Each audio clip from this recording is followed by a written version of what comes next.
വായിൽ വെച്ചാലേ അലിഞ്ഞു പോണ്. അപ്പോ വേൾഡ് കപ്പ് ഒക്കെ അല്ലേ, സന്തോഷത്തിനായിട്ട് ഒരു മധുരം ഉണ്ടാക്കിയാൽ നമുക്ക് ഒരു ഈസി പുഡിംഗ്, എല്ലാവർക്കും വീട്ടിൽ ട്രൈ ചെയ്യാവുന്ന ഒരു ഈസി പുഡിംഗ് ഉണ്ടാക്കാം. Okay, let's go.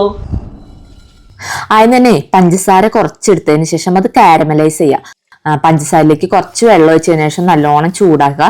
നല്ലോണം തീ കുറച്ച് വെക്കണം, അല്ലെങ്കിൽ കരിഞ്ഞു പോവും. ഒരു ഗോൾഡൻ ബ്രൗൺ ആവുമ്പോൾ നമുക്കത് മാറ്റി വെച്ച് നമുക്കൊരു കേക്ക് ഉണ്ടാക്കണതിന്റെ ഒരു പാനിലേക്കോ അല്ലെങ്കിൽ ഒരു പാത്രത്തിലേക്കോ ഒഴിച്ച് അത് സെറ്റ് ആവാൻ വേണ്ടി വെയിറ്റ് ചെയ്യാം.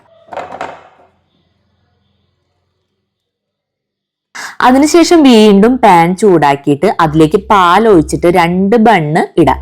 ബണ്ണ് ഇട്ടിട്ട് പാല് തിളയ്ക്കുമ്പോൾ ആ ബണ്ണ് നല്ലോണം മെൽറ്റ് ആവണ വരെ ഒന്ന് ഇളക്കി കൊടുക്കാം. ജസ്റ്റ് ബണ്ണൊക്കെ ഒന്ന് മെൽറ്റ് ആയി കഴിഞ്ഞാൽ നമുക്ക് സ്റ്റവ് ഓഫ് ചെയ്തിട്ട് അത് മാറ്റി വെക്കുക, ചൂടാറാൻ വേണ്ടി മാറ്റി വെക്കുക. ഇനി നമുക്ക് മിക്സറിലേക്ക് 2 മുട്ട പൊട്ടിച്ചൊഴിക്കുക. പിന്നെ ആവശ്യത്തിന് മധുരത്തിന് പഞ്ചസാരയും വാനില എസൻസ് കുറച്ച് ചേർത്തതിന് ശേഷം നമ്മളവിടെ ബണ്ണും പാലും ഇതിലേക്ക് ചേർത്ത് ഇനി ഇത് നല്ലോണം മിക്സിയിലിട്ട് അടിച്ചതിന് ശേഷം നമ്മൾ കാരമലില്ലേ അതിന്റെ മുകളിലേക്ക് നല്ലോണം ഒഴിച്ചു കൊടുത്തതിന് ശേഷം ഒരു 20 മിനിറ്റ് ആവിയിൽ വേവിച്ചെടുക്കണം. അപ്പൊ നമ്മുടെ കാരമൽ പുഡിംഗ് റെഡി ആയിട്ടുണ്ട്. ഇത് അടിപൊളി ടേസ്റ്റ് ആണ്. അതുപോലെ ഉണ്ടാക്കാനായിട്ട് വളരെ സിമ്പിൾ ഡെസേർട്ട് ആണ്. ഫുഡൊക്കെ അടിച്ചു കഴിയുമ്പോൾ നമുക്ക് ഗസ്റ്റ് ഒക്കെ വരുമ്പോൾ അടിപൊളിയായിട്ട് ഈ ഡെസേർട്ട് കൊടുത്തു കഴിഞ്ഞാൽ അവർക്കൊക്കെ എന്തായാലും ഇഷ്ടപ്പെടും. അപ്പൊ നമ്മുടെ കാരമൽ പുഡിംഗ് ഇവിടെ റെഡി ആയിട്ടുണ്ട്. സൂപ്പർ ടേസ്റ്റാ. ചൂടോട് കൂടിയും കഴിക്കാം, തണുപ്പിച്ചും കഴിക്കാം. രണ്ടും അടിപൊളിയാണ്. നല്ല സോഫ്റ്റ് ആണ്.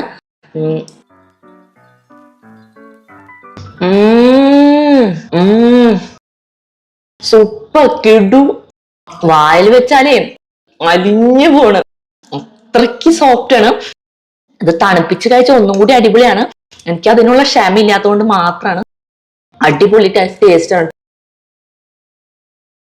എല്ലാവരും ട്രൈ ചെയ്യണം. സുഖമാണ് കേട്ടോ. എല്ലാവരും ട്രൈ ചെയ്ത് പിള്ളേർക്കൊക്കെ കൊടുക്കണം. അപ്പൊ അത്രയേ ഉള്ളൂ. Tata bye bye, see U.